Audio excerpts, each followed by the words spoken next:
Now, children, I will discuss about the background for formation of Indian National Congress. The first one, that is centralization of administration during British rule. Due to the British administration, its implementation on India brought the nation under one roof in its true sense. Due to identical reforms all over the country and equality before law, the feeling of nationalism developed among the people.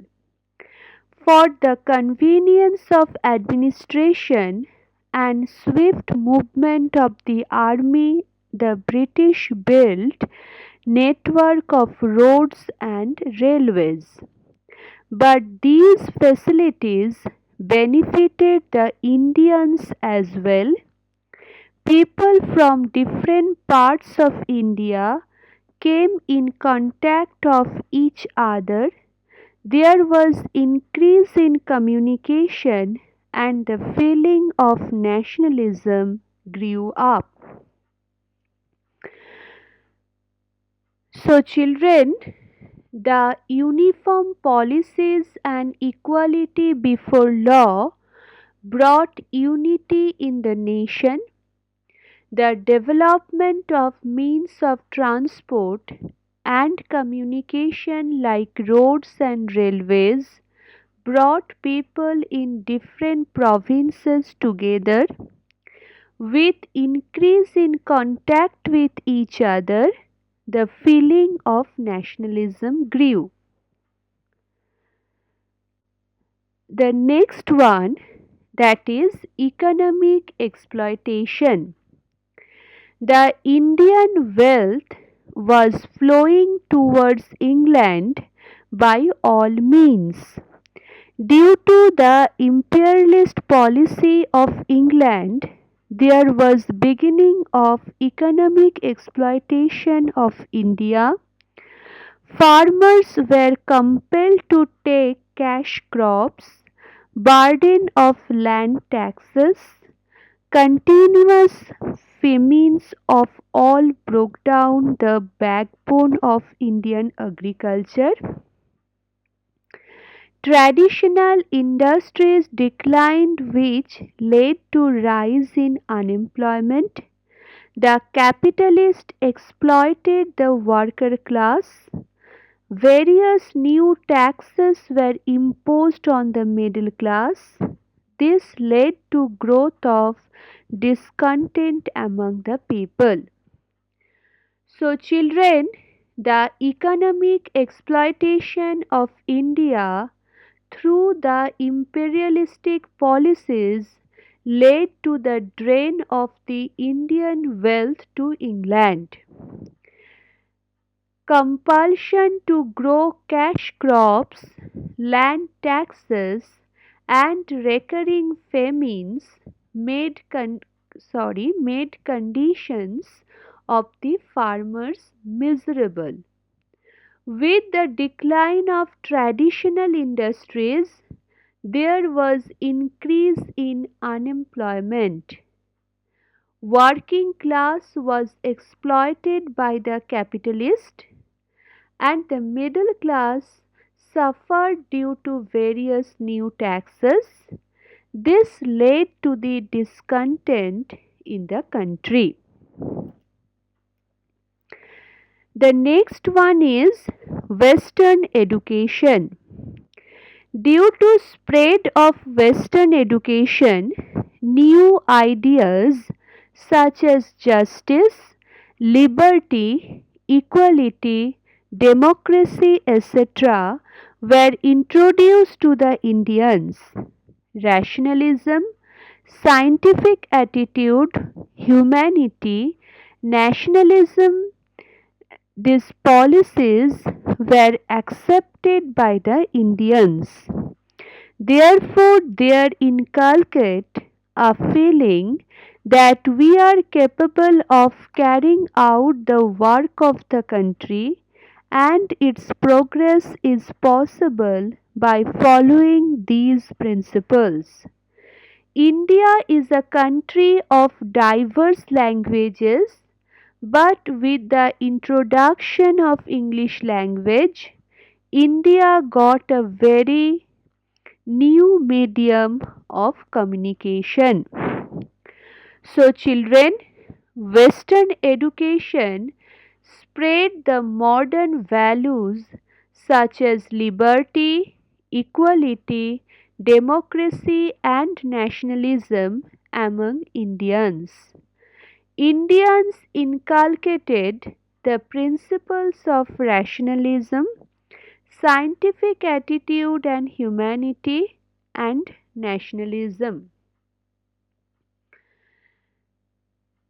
They realize that they can carry out work of the country by following these principles. They develop the confidence that efficient governance based on these values can lead to progress of the country, and English language proved to be a new medium of not only communication but also binding factor for the whole country. The next one, that is study of ancient Indian history. The Asiatic Society was established at Bengal by the British. Many Indian and Western scholars started study of Indian culture. The manuscript in Sanskrit, Persian, and other languages were examined and research was published. Dr. Bhau Dajilad, Dr. R.G. Bhandarkar, these Indian scholars made intensive study of ancient Indian culture. After understanding that we are blessed with glorious ancient tradition, the Indians were awakened with a sense of identity. The Bhandarkar Oriental Research Institute is working since last 100 years in Pune. So, children, the Asiatic Society was established in Bengal to study ancient Indian culture by the British. The manuscripts in Sanskrit, Persian, and many other languages were examined and research was published. Dr. Bhau Dajilad, Dr. R.G. Bhandarkar undertook to study the ancient Indian history and culture. The realization that India had a rich ancient heritage aroused the feeling of national pride. The Bhandarkar Oriental Research Institute is working in Pune for the last 100 years. Next is contribution of newspapers.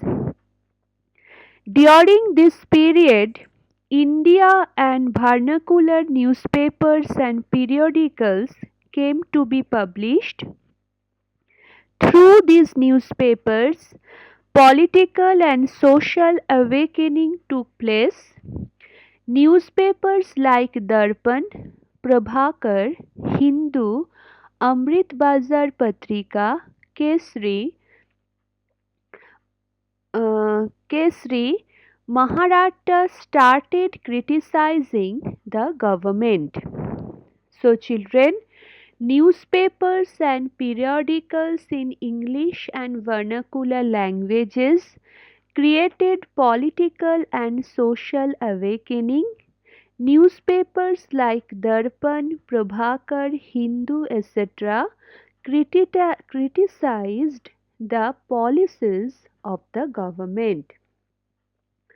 So, children, All these were the factors behind the background for formation of Indian National Congress. So what are these factors?